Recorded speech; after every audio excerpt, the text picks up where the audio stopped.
अपनी संस्कृति को समझूं, श्रद्धा से जीऊं और सनातन की अग्नि को हर मानव तक पहुंचाऊं।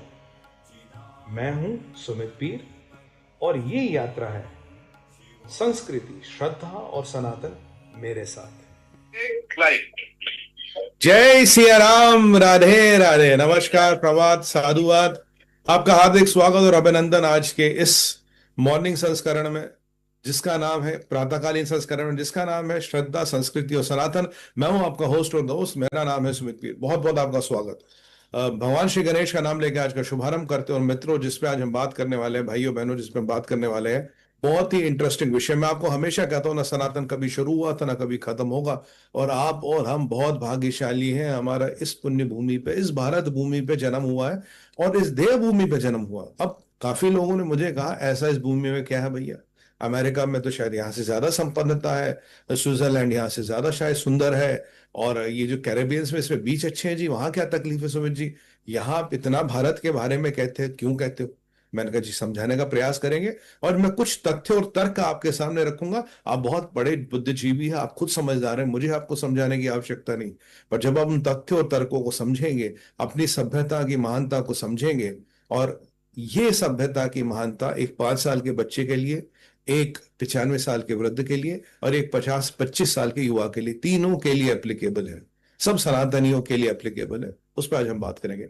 मित्रों, मैं आपको बता दूं, मेरा एक इनिशिएटिव है सुमित पीर एडवाइजरी, जिसमें मैं लोगों को एडवाइस करता हूँ लाइफ, बिजनेस, पर्सनल, प्रोफेशनल पे। आप देश विदेश में कहीं भी हो सकते हैं, जूम के माध्यम से जुड़ते हैं। sumitpeer.com मेरी साइट है, उसके माध्यम से जुड़ सकते हैं। वहाँ आपको ईमेल आईडी मिलेगा, व्हाट्सएप नंबर मिलेगा और मेरी टीम आपसे संपर्क करेगी। तो आते हैं विषय पे। देखिए, सनातन भूमि और सनातन सभ्यता एकमात्र सभ्यता है दुनिया में, एकमात्र सभ्यता है दुनिया में जिसने दो चीजें दी है, कर्म और धर्म। सनातन भूमि को कर्म भूमि कहते हैं। और आप महाभारत की बात करें, आप गरुड़ पुराण की बात करें, इसको कर्म भूमि कहा गया। कर्म जहां फलीभूत होता वो भूमि, और जो बाकी भूमि है उनको भोग भूमि किया जाता है। आपको घूमना है, फिरना है, ऐश करनी है, भोग भूमि अच्छी है। पर याद रखिए, मनुष्य योनि केवल एक ऐसी योनि है जिसमें आप अपने कर्मों को सुधार सकते हो। ये और किसी योनि में संभव नहीं है। और एक और बात है मेरे भाई बहनों, कहते हैं कि रेगिस्तान में आम के पेड़ नहीं उगते। क्यों? रेगिस्तान की जमीन ऐसी भाई, आम का पेड़ नहीं उगता। आपके हमारे यहाँ उगता है। क्यों? यही कर्म किसी और भूमि पे करें तो वो आम का पेड़ और रेगिस्तान वाली सिस्टम बन जाएगा। अब रेगिस्तान में आम का पेड़ नहीं उगता, हमारे देश में तो खूब उगता, खूब सारा आम खाते हैं। तो ये देश की भूमि बहुत स्पेशल है, बहुत खास है। देखिए, अब इसे खास क्या बनाती है, अब इसे चीज क्या बनाती है? सबसे है कर्म, कर्म और कर्म का फल। अब ये जो कर्म और कर्म का फल है, ये जो कर्मा की इंपॉर्टेंस है, आज आपने देखो ये हॉलीवुड वाले भी नकल करने लगे, कर्मा क्यारमा क्यारमा, कुछ कुछ कहते हो। मुझे लगता है कभी कहते हो कर्मेनु बुलाई, मतलब करमजीत और कर्मेनु बुलाई। वैसे मुझे लगता है क्यारमा कुरमा, पता नहीं क्या क्या कहते रहते हैं। पर अच्छी बात है, हमारी सभ्यता वहां तक जा रही है। ये भारत देश के लिए बहुत अच्छी बात है, भारत के लिए स्वाभिमान की बात है। बट ये जो कर्म और फल है, इसको भी इन्होंने हमसे चुरा लिया। अब बोलोगे कैसे चुरा लिया? भाई, इन्होंने एक थ्योरी दी है, क्या है? Cause and effect. मतलब अगर ये हुआ तो इसका इफेक्ट ये हुआ तो एक्शन एक्शन हुए। Every action has a equal and opposite reaction, Newton's third law of motion. कहीं ना कहीं से जो मॉडर्न साइंस का ज्ञान है, वो हमारे रिलीजियस टेक्स्ट जो है, गीता हो, उपनिषद हो, वेद हो, पुराण हो, उनसे प्रेरित है, उनसे लिया गया है। कॉज और इफेक्ट, फिर उन्होंने बनाया something called root cause analysis, RCA। अगर किसी भी चीज में जाना, मूलतः जाओ उसको, फिर उन्होंने उसका नाम दिया फिश बोन एनालिसिस। ये थारे अंग्रेजी के नाम है। पर जो बेसिक चीज है वो है कर्म और कर्म का फल। ये एक ह्यूमैनिटी का ऐसा, ये जीवन का ऐसा लॉ है। अगर आप इसमें संयम करें, इसमें बैलेंस करें, तो आपको आगे जाने की जरूरत ही नहीं है। ये कर्म और कर्म का फल, कॉज इफेक्ट, फिशबोन, RCA, ये जितने भी नाम उसके बाद आए हैं, उसके वो डेरिवेटिव्स निकले हैं। जैसे हमारी यौगिक प्रक्रिया को इन्होंने कह दिया इंटरमीडिएट फास्टिंग। तो ये निकला है भारत से। और ये अभी पाश्चात्य समझा सभ्यता समझने की कोशिश करे। कर्मा कर्म तो करते हैं, पर कर्म में है क्या? कर्म केवल अकेला नहीं है। कर्म के साथ आते हैं 4 शब्द जो बड़े इंपॉर्टेंट है, जो धर्म, अर्थ, काम, मोक्ष। धर्म क्या है? धर्म है मेरी ड्यूटी। अगर मैं बोलूं, अगर हॉलीवुड वाले ने अपने बोल क्यारमा, क्यारमा, ठीक है, मैं मजाक नहीं बना रहा, मैं उनकी प्रोनाउंसिएशन की थोड़ा नकल करने का प्रयास कर रहा हूं। देखिए, कर्म बोलने से केवल कर्म नहीं होता, कर्म समझना है तो धर्म, अर्थ, काम और मोक्ष, इन चारों का जो बैलेंस है, इन चारों का जो समन्वय है, ये समझना पड़ेगा। बिना इसके कर्म और फल तो समझ ही नहीं पाओगे। जो इसका निष्कर्ष है वो तो आपने बता दिया, कॉज एंड इफेक्ट थ्योरी। पर ये जो चार चीजें, इनका समावेश समझा क्या आपने? धर्म क्या है?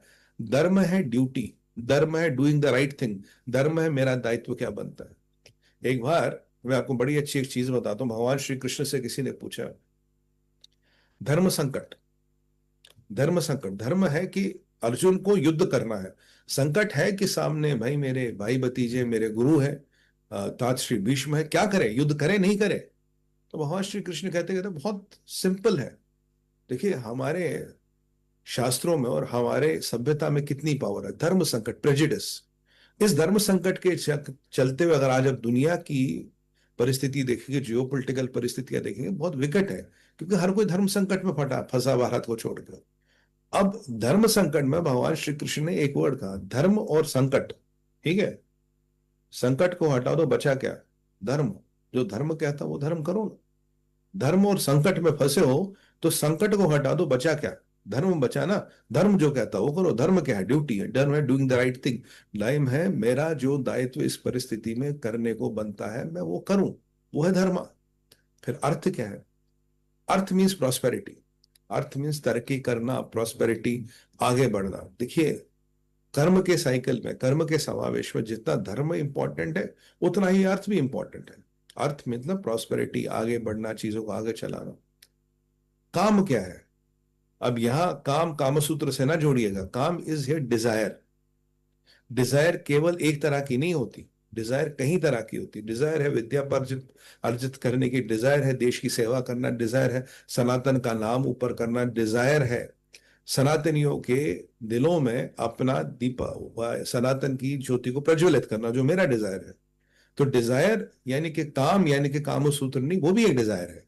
पर कई तरह के डिजायर्स होते हैं, कई तरह के डिजायर्स होते हैं, और इसका समावेश जो आपको मिलेगा वो हमारे काम में मिलेगा, इनके डिजायर में मिलेगा। डिजायर आगे बढ़ने की, डिजायर अच्छा करने की, डिजायर चीजों को और आगे ले जाने की, ये है काम।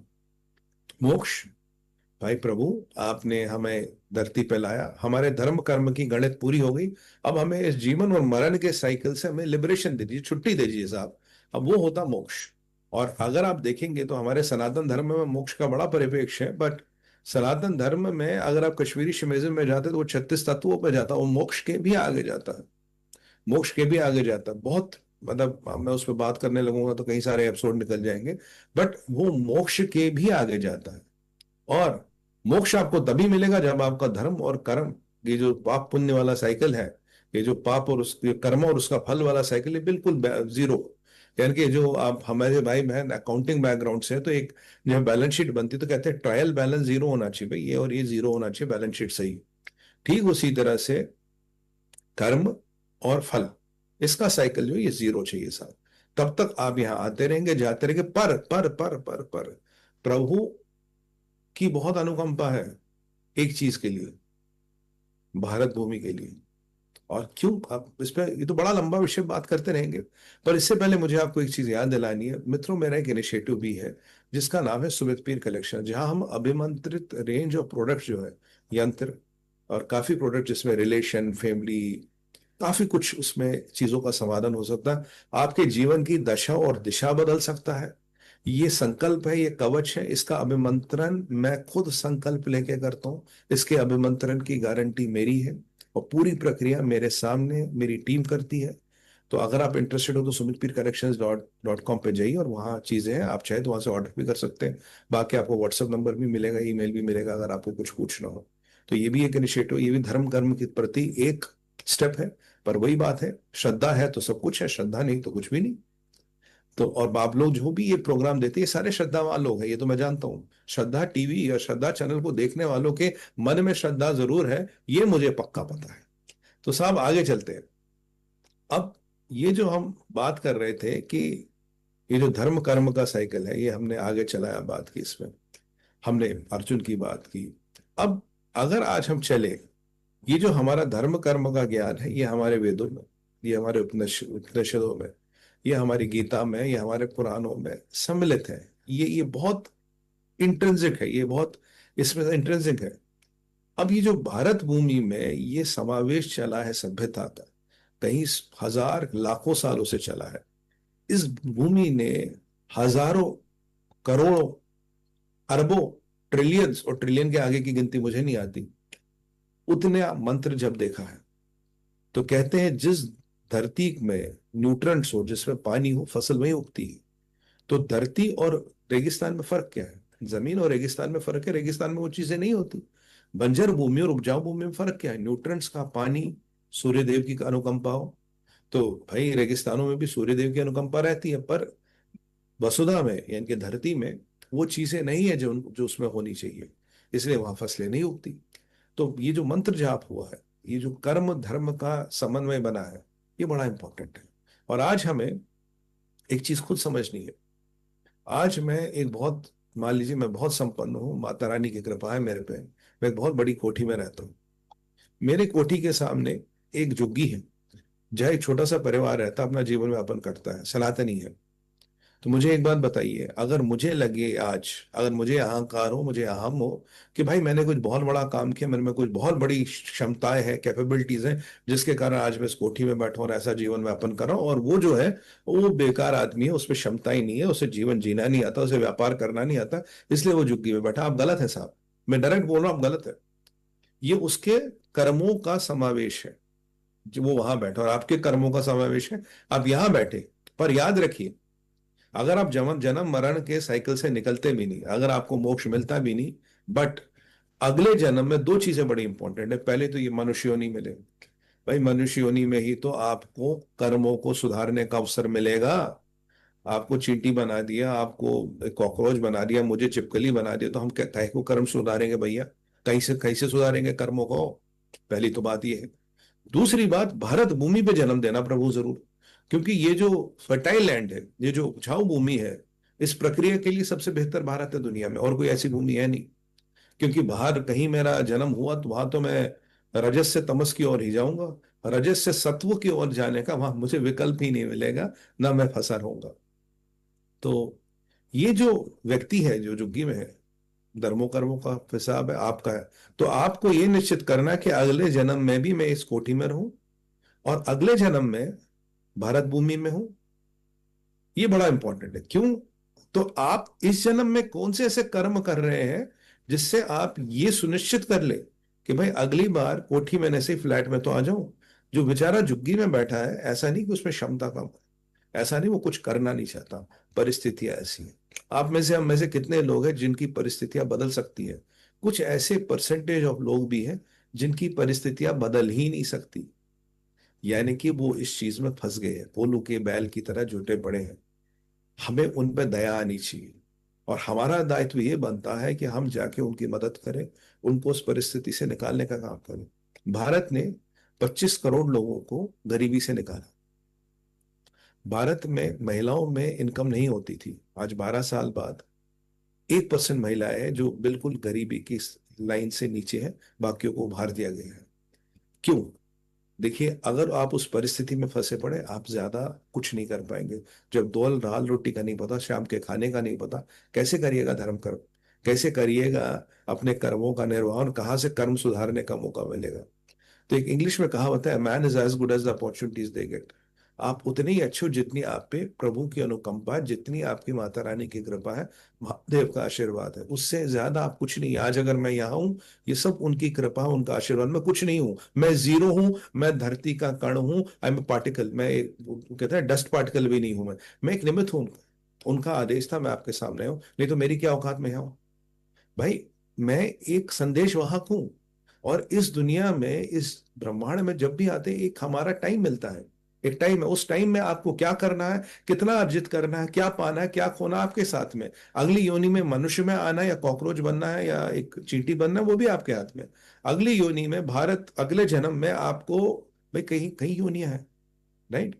अगले जन्म में आपको इस पुण्य भूमि पे जन्म लेना है या किसी रजस या तमस की भूमि पे जन्म लेना है, मान लीजिए आपका जन्म एक अफगानिस्तान में के एक कबीले में होता है, जहां सिर्फ मारकाट होती है, जहां रोज गोलियां चलती है, तो आप क्या करेंगे? आप तो जन्म ही हुआ है तो वही करेंगे। तो ये जो लोग वहां है, ये उनके कर्मों के कारण है। हम कहते हैं क्योंकि हम पुनर्जन्म में विश्वास करते हैं, ये लोग पुनर्जन्म में विश्वास नहीं करते। ना ये पंथ, ना दाया पंथ, ना बाया पंथ, धर्म एक ही है, सनातन धर्म। ये बिल्कुल क्लियर होना चाहिए। मैं पंथों की बात करूं, ना दाया पंथ ना बाया पंथ, ये विश्वास नहीं करते साहब। अब ये विश्वास नहीं करेंगे तो इन्हें ये प्रकरण, इन्हें ये गणित समझ ही नहीं आएगी। धर्म कर्म का समावेश क्या है, और ये धर्म कर्म का जो बैलेंस है ना, जन्मों तक जन्मों चलता है। सनातनियों को तो समझ आता है, इन लोगों को समझ आता नहीं।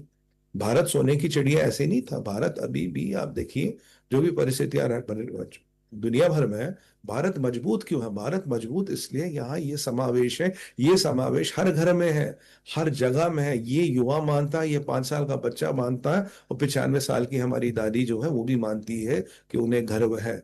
और ये गर्व पीढ़ी दर पीढ़ी चलता आ रहा है। ये हमारा अपनी सभ्यता पे जो गर्व है, जो भारत भूमि के लिए, जिसको हम माँ कहते हैं, जिसको हम माँ की ख्याति देते हैं, इसके कारण है। ये जुमला नहीं है, माँ की ख्याति देना जुमला नहीं है। क्योंकि समझिए, रेगिस्तान में आम के पेड़ नहीं उगते, रेगिस्तान में फसलें नहीं उगती। फसलें यही होती है जहां धरती उपजाऊ हो। तो ये सारी चीजों का समावेश हमारी सभ्यता को महान बनाता है। कई सारी चीजें अभी जिस पे बात करनी, आज तो बस मैंने इसकी शुरुआत की है। राइट।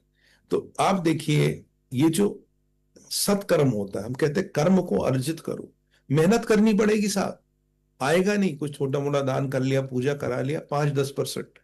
सिर्फ सिस्टम में एफिशिएंसी तभी आएगी अगर आप खुद अपने हाथों से, मन तन और धन से, तन मन और धन से जुट के इसको कमाने का प्रयास करेंगे। एक बात बताइए, आप सब कोई ना कोई काम करते हैं, क्या धन अर्जित करना आसान होता? नहीं होता, मेहनत करनी पड़ती है ना साहब। कहते हैं पैसा कमाना भाई, ठीक है। अगर धन अर्जित करने के लिए प्रयास करना है तो कर्म अर्जित करने के लिए, या अंग्रेजी में बोलो टू गेट गुड कर्मा, आपको अगर गुड कर्मा चाहिए, अच्छा कर्म अर्जित करना है, उसके लिए भी मेहनत करनी पड़ेगी, कमाना पड़ेगा। और इतना ही मुश्किल है जितना धन कमाना है। और जो भाई हम में से संपन्न है, जिन पे जो बहनें संपन्न है, ये सब माता रानी की कृपा, सब महादेव का आशीर्वाद है। आप हमने कुछ खास नहीं किया। याद रखिए, हमारा दायित्व बनता, वो जो सनातनी हमारा भाई वहां है, उसको हमें वहां से निकालना है। अगर आप और आपका परिवार एक सनातनी परिवार को भी इस व्यथा से निकाले, आप एक बच्चे को अडॉप्ट करके उसका लालन पालन शुरू कर ले, पढ़ाई वढ़ाई का ध्यान रखें, हम सनातनी अपनी परिस्थितियां, अपने देश की परिस्थितियां मात्र 5 से 10 सालों में कंप्लीटली बदल सकते हैं। सरकार की भी आवश्यकता ना पड़े। बेचारे मोदी जी भी कहां कहां तक करे, क्या करें। आपके और हमारे पास कर्म को सुधारने की क्षमता है। और ये हमें घमंड ना करे कि हम यहां बैठे, हमें बहुत बड़ी कैपेबिलिटी है। आप में कितनी भी कैपेबिलिटी, आप कितने ही संपन्न हो, कर्म को कॉन्स्टेंटली सुधारना पड़ेगा। क्योंकि पता नहीं जो उत्तर ऊपर चित्रगुप्त है, उनकी किताब में क्या गणित है, कितनी गणित है। तो इस गणित को जरा संयमित करिए। अभी तो आज शुरुआत हुई है भाइयों, ये चलने वाला है। मैं आपके साथ मिलने वाला हूं और इस पे बड़ा हमारा अध्ययन होगा। मैं कुछ तथ्य और तर्क आपके साथ ऐसे शेयर करूंगा, आप भी विस्मित होंगे, सुमित जी ऐसा भी होता? बिल्कुल ऐसा होता है। बट अभी समय की सीमा है, मुझे अपनी वाणी को विराम देना पड़ेगा। सुमित पीर एडवाइजरी के बारे में मैंने आपको बताया, जहां एडवाइस वाला हमारा इनिशिएटिव है, सुमित पीर कलेक्शन, जहां अभिमंत्रित रेंज ऑफ प्रोडक्ट्स है। उसके बाद मित्रों, मेरा एक चैनल है भारत विचार में सुमित पीर, देश विदेश की खबरें जाना हो, हिंदी में है, सब्सक्राइब करिए, जानिएगा। और एक छोटा सा इनिशिएटिव है सनातन वाणी में सुमित पीर। इन दोनों चैनलों को अगर आप सब्सक्राइब करेंगे तो आपको बहुत आभार होगा। आके जुड़ेंगे, अपने परिवार को जोड़ेंगे, बहुत बहुत आभार होगा। बाकी हमारे डिटेल्स आपको एल बैंड में मिलेंगे, टिकर में मिलेंगे, आप हमसे संपर्क कर सकते हैं। अभी तक के लिए, मन तो नहीं कह रहा, पर अभी तक के लिए इतना ही। अभी मुझे अपनी वाणी को विराम देना पड़ेगा, वो समय महाकाल है, उनका सम्मान है। और कल आपसे फिर मिलेंगे। अभी तक के लिए प्रणाम, नमस्कार, साधुवाद। भारत माता की जय, वंदे मातरम, ओम नमः पार्वती पतया, हर हर हर महादेव। हर हर महादेव। सनातन न कभी शुरू हुआ था और ना ही कभी खत्म होगा। इस धरती पे जन्म लेके मैंने सिर्फ एक संकल्प लिया है, अपनी संस्कृति को समझूं, श्रद्धा से जीऊं और सनातन की अग्नि को हर मानव तक पहुंचाऊं। मैं हूं सुमित पीर और ये यात्रा है संस्कृति